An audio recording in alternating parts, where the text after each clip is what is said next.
Standar operasional prosedur pengendalian AHPMD.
Itu sebenarnya ceritanya di Thailand. Jadi mereka untuk menghindari apan itu dia didiamkan dulu sampai umur segini nih baru dilepas gitu.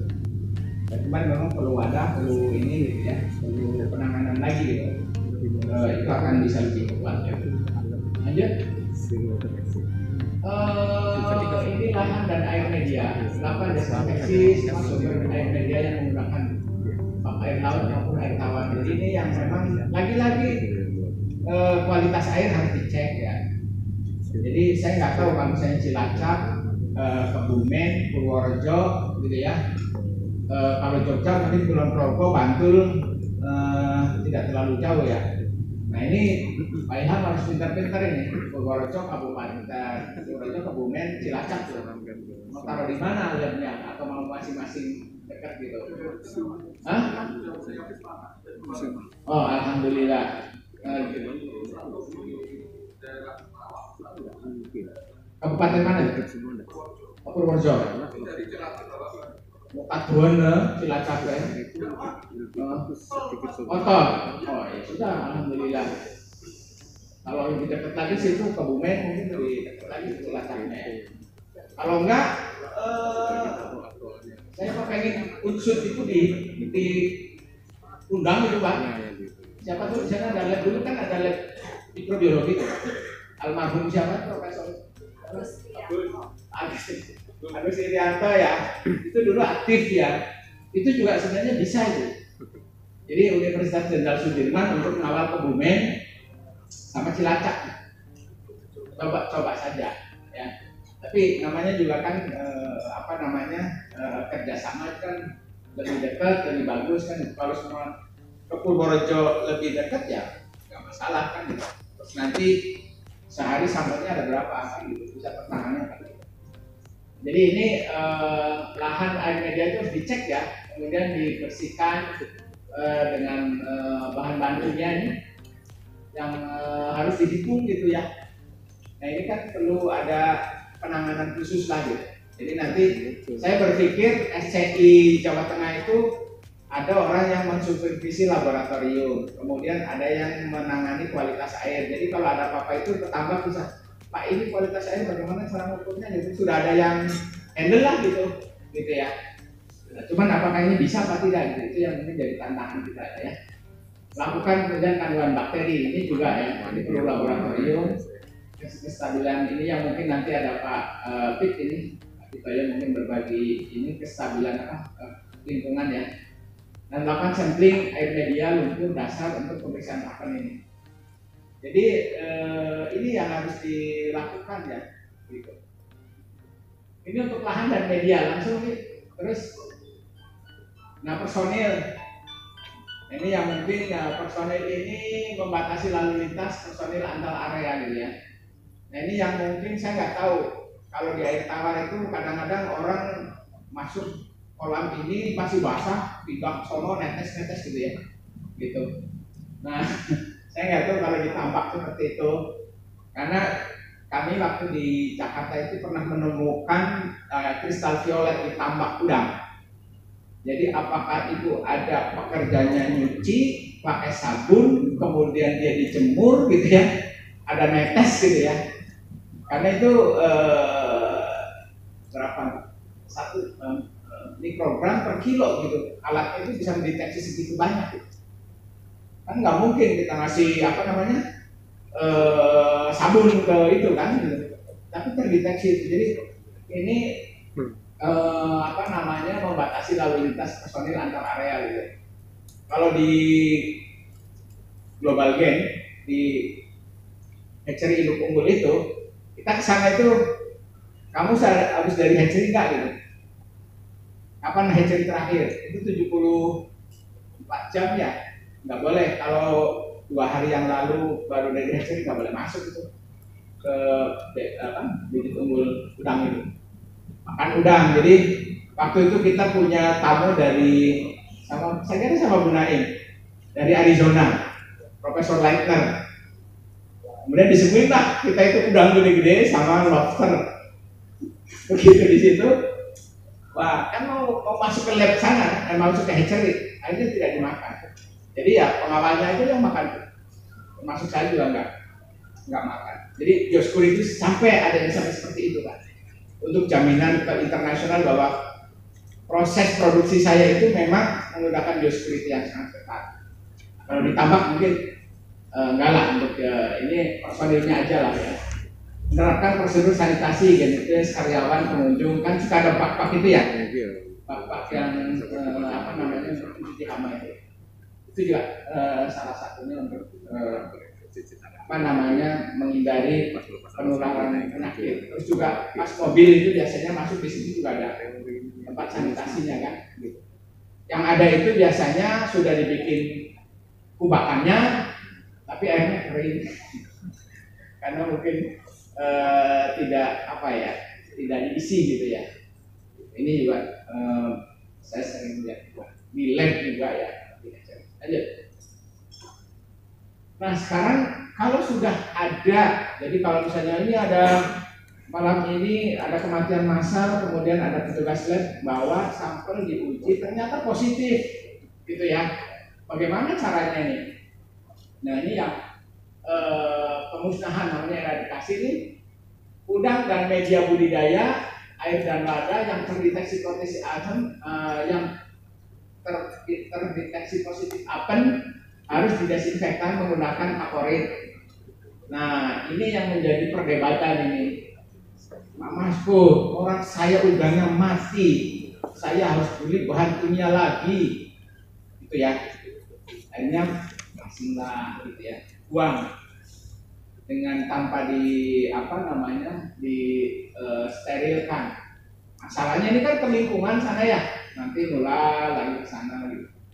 Ini yang mungkin apa namanya bagaimana caranya nih. Nah kalau ini nanti saya cerita apa Masuk ini kemahalan ini, kalau saya mah di aja terus didiamkan dikasih apalagi macam-macam kan, gitu kan. Cuman pertanyaannya yakin nggak setelah itu pada mati kan gitu ya apanya gitu. Jadi ini minta direvisi oleh Pak Pitoyo. Pak Masuk ini orang lagi kesusahan udangnya mati malah harus suruh beli bahan kimia gitu. Kalau sepetak 2 petak nggak apa-apa, kalau yang di Banten itu 100 petak gitu. 100 petak Pak, saya dapat laporan sedih. Bayangin berapa ton itu, berapa truk gitu ya. Jadi sudahlah, jangan sampai datang ke sana apanya gitu, ke tempat bapak-bapak gitu. Kemudian udang tersebut dikumpulkan di kubur ya, kalau sekilo 2 kilo nggak masalah ya. Kalau udah tontonan bagaimana itu? Atau kintalan? Jadi mau dibakar, mau diapa, intinya ini kan jangan sampai nular kan gitu ya. Tapi ada juga saya dapat laporan karena apen umur berapa 50 dipanen dijual gitu, aduh ya sama aja kan nyebar-nyebar gitu. Belum lagi kalau saya lihat di Cirebon itu begitu panen kan ada orang ngambilin ya, begitu ngambilin nyucinya di saluran kalau astagfirullahaladzim, kan ya sama aja itu nular. Jadi inilah yang mungkin barangkali permasalahan di lapangan ya, yang memang harus ditangani secara bersama gitu. Jadi seperti itu dikubur dan sampai nular. Air media yang masih mengandung kaporit ditampung sebelum dibuang ke perairannya. Ini ditahan dulu gitu. Pertanyaannya, Pak, saya punya 10 petak yang kena 1, apakah mau dikeringkan semua? Nah, itu juga berat juga jawabnya itu. Nah ini ya.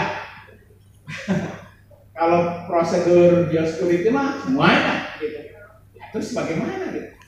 Ya sudahlah, sekarang ambil jalan tengahnya aja. Jadi yang di tengah kena, sampingnya dicek dulu deh pakai lab gitu. Kalau itu negatif ya sudahlah, yang 1 aja ini gitu. Ketimbang dari 10-10-nya kan gitu. Jadi ada 1 yang positif, coba cek kanan kiri. Kalau ternyata kanan kiri itu masih negatif, ya sudahlah, yang di bom ini 1 petak aja gitu. Tidak perlu dikeringkan semuanya gitu. Kecuali kalau memang di sananya ada lagi gitu. Ya. Jadi ini juga ternyata ya di poin A ini juga ada pertanyaan tadi itu. Kalau ada pengalaman yang dari Thailand Vietnam, akhirnya ya sudah beberapa petak yang dekat itu yang di bom ya, tidak semuanya gitu. Kalau semuanya ya mabuk juga nanti. Kemudian ini jangan dibuang perairan umum. Dasar tambak yang menggunakan tanah perlu dilakukan pengapuran selama 40 hari.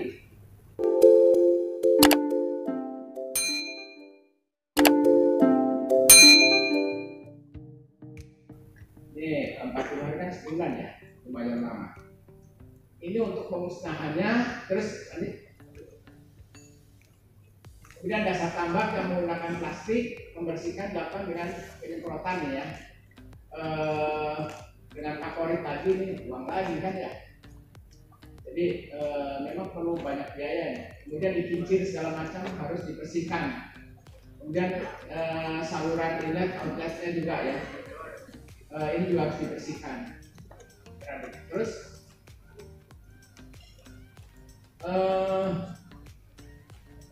nah ini ya, kalau itu sudah dilakukan, apakah yakin bahwa apen masih ada? Makanya di sini melakukan pemeriksaan ulang apen ya. Ada yang di temboknya, kemudian di dasar tambaknya, diusap ini ya. Kemudian nanti ini orang lab tentunya metodenya ya. Jadi ambil, kemudian nanti dicek lagi. Kalau memang negatif itu sudah bisa dilakukan ya. Melakukan pemeriksaan ulang apen nih. Kalau di pemeriksaan awal lumpurnya sudah kena, berarti lumpur harus dicek lagi.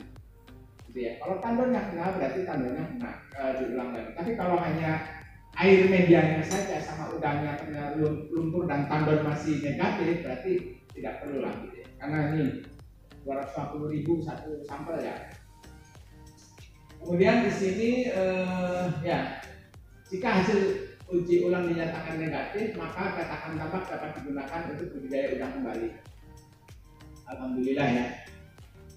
Kemudian jika hasil uji ulangnya dinyatakan positif, maka petakan tambak hanya boleh digunakan untuk memelihara ikan bandeng, ikan kakap tadi yang disampaikan Benaim, ikan nila salin segera 1 kali siklus.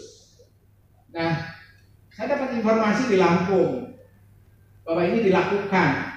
Tapi benihnya ukuran 3 cm, 2 cm, 3 cm. Itu kan dimakan sama kakapnya. Jadi ini memang harus yang gede, ini tidak diatur di sini. Harus yang besar ya, tapi ya. Kalau ukuran 2 cm, 3 cm mah dimakan predator. Jadi memang ukurannya gede, mungkin sekitar 5 cm, 7 cm gitu ya. Ini satu sisi saja untuk memotong rantai siklusnya apa saja gitu. Nah, cuman masalahnya nanti benihnya mau dibuat dari mana? Itu juga harus ada kan, harganya berapa, kemudian cukup apa tidak kan gitu. Jadi ini ada masalah lagi nanti. Makanya itu perlu ada sana koordinasi lah, gitu ya, komunikasi dengan pihak-pihak terkait. Lanjut, masih ada waktu Pak? Hah? 2 menit lagi, ya ini tinggal sedikit. Nah ini yang saya kira target sampelnya ya. Bagaimana cara ngambil sampelnya? Target sampel ini ada alatnya. Makanya harus ada orang laboratorium yang paham nih. Kalau yang ini kita juga mungkin kurang paham ya. Apa itu namanya agar? Kita kan tahunya agar ya itu yang digunakan ya, belum tahu gitu. Ini untuk kultur bakteri. Lanjut. Nah ini yang mungkin cara ngambil sampelnya. Ini sudah ada di sini ya, mengalami kematian. Tampaknya mengalami kematian berarti 30%. Kalau tidak ada berarti secara acak gitu ya, jumlah ini sampai 10 ekor, nggak banyak sih ya, nggak banyak, cuma 10 ekor nih. Kemudian juga ini lebih dari 40 hari 5 ekor. Cuman jangan lupa satu sampel 250.000 itu Pak, ini musim aja nih. Kemudian ini diambil kepiting krustase yang di luar ya. Kemudian nanti dimasukkan dalam tabung, dibasikan gitu ya. Ini prosedur saja. Mungkin nanti bisa dibaca, nanti ini bisa dibagi. Ini orang-orang laboratorium yang mungkin lebih paham. Lanjut. Di kepiting, cara pengambilan lumpur juga ada nih ya. Jadi lumpur diambil, kemudian nanti ditimbang, ada 1 gram, kemudian nanti dimasukkan, kemudian dalam tabung, kemudian dikasih fiksasi ya. Lanjut. Kemudian sampel air juga ya, ini seperti itu. Air 1 liter, kemudian dipipet 1 mili cairan, kemudian ditampung, masukin ke TSD ini, kemudian nanti akan difiksasi lagi ya. Lanjut. Oh ya, itu mungkin balik lagi nih. Ini untuk orang-orang laboratorium kita sepakat bahwa kita menggunakan nested ya. Jadi sampel itu diujinya pakai metode nested PCR untuk ditambah. Kalau di hatchery itu pakai real time PCR, qPCR. Karena kalau yang di hatchery itu kemungkinan masih sangat sedikit jumlah bakterinya. Lanjut. Nah ini pengiriman sampel ya, ini juga ada, pastikan kemasan sampelnya tertutup rapat gitu ya, kemudian ada catatan, perlu catatan ya, kemudian segera dikirim ke laboratorium yang mungkin terdekat gitu ya. Syukur-syukur ada yang dari swasta juga. Lanjut ya. Nah ini formulir yang harus diisi ya, nanti bisa dibaca. Ini masih ada air tawar nih Pak Andi, ini harus diubah. Ini karena juknis untuk sapu jagat gitu ya, air tawar segala macam ini masih ada. Lanjut. Ini juga ya, jadi data lainnya, sarana produksi terus. Nah ini laboratorium yang terdekat ya, mungkin barangkali bisa dikomunikasikan nanti nih. Kalau Jawa Tengah berarti ini Jepara ya. Jepara itu dia punya metode nested dan qPCR. Jadi kalau yang punya hatchery ini bisa datang ke sana untuk qPCR-nya yang tambaknya nested. Jadi saya kira Jepara, mudah-mudahan Jogja ya dengan metode saya pakai AP4 ya, yang bukan lain. Lanjut. Ya, saya kira itu kami mengundang Bapak Ibu. Kita rencananya menjadi tuan rumah untuk APA 21 di Surabaya di September 7 sampai 10 2021. Mudah-mudahan COVID-nya sudah lewat. Karena ini berdampingan dengan WOS Singapura bulan Juni. WOS Singapura diundur yang tahun ini menjadi 2021. Mungkin demikian, Pak Moderator, terima kasih.